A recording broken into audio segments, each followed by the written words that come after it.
পূর্ব Timur জাতিসংঘের সদস্য, ১৯১তম রাষ্ট্র, ৯১তম দেশ। ২০০০ সালে স্বাধীন হয়। পূর্ব তিমুর ইন্দোনেশিয়ার কাছ থেকে স্বাধীনতা লাভ করে। প্রায় ৯৫% খ্রিস্টান জনগোষ্ঠীর দেশ। পূর্ব তিমুরে পর্তুগিজ ও মালয় ভাষা চলে। এই দেশের বার্ষিক বাজেট $2 বিলিয়ন মতো, জনসংখ্যা ১২ লাখের মতো। পূর্ব তিমুর মুদ্রা হিসেবে মার্কিন ডলার ব্যবহার করে। ৫,৭৯৫ বর্গমাইলের দেশটির ৭০ থেকে ৮০% মানুষ কৃষিকাজে জড়িত।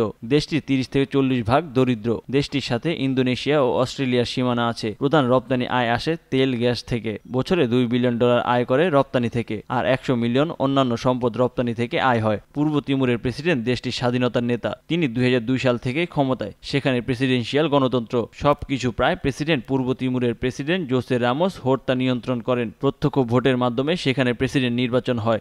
প্রধানমন্ত্রী ও সংসদ আছে। পূর্ব তিমুরের সেনাবাহিনীর সংখ্যা ৩,০০০-এর মতো। তাদের বার্ষিক বাজেট ১৫ মিলিয়নের মতো। পূর্ব তিমুরের প্রেসিডেন্ট বাংলাদেশ সফরে এসেছেন। তাতে বাংলাদেশের কি লাভ হতে পারে? সেখানে বাংলাদেশি কিছু শ্রমিক কাজ করে। সেই সংখ্যা বাড়ানোর জন্য একটা সম্ভাবনা হতে পারে। দুদেশের বাণিজ্য বাড়তে পারে। তেল, গ্যাস আমদানির সম্ভাবনা তৈরি হতে পারে। পূর্ব তিমুরের জনসংখ্যা বেশি না হলেও সেখানে দারিদ্র্য আছে। ৩০-৪০% মানুষ দারিদ্র্য সীমার নিচে বাস করে। বিশ্বব্যাংকের তথ্যে আরও জানা যাচ্ছে ২৩% মানুষ অতি দারিদ্র্য সীমার নিচে বাস করে, যাদের দৈনিক আয় $2 সামান্য বেশি। পূর্ব তিমুরের এই দারিদ্র্যের মধ্যে বাংলাদেশের জন্য সুখবর আছে। ক্ষুদ্র ঋণ ব্যবসা, সামাজিক ব্যবসা সেক্টরটা সেখানে এখনো কেউ দখল করেনি। গ্রামীণ ব্যাংক, ব্র্যাক ব্যাংক সহ অনেকেই সেখানে কাজ করতে পারবেন। সেই সম্ভাবনা তৈরি হলো।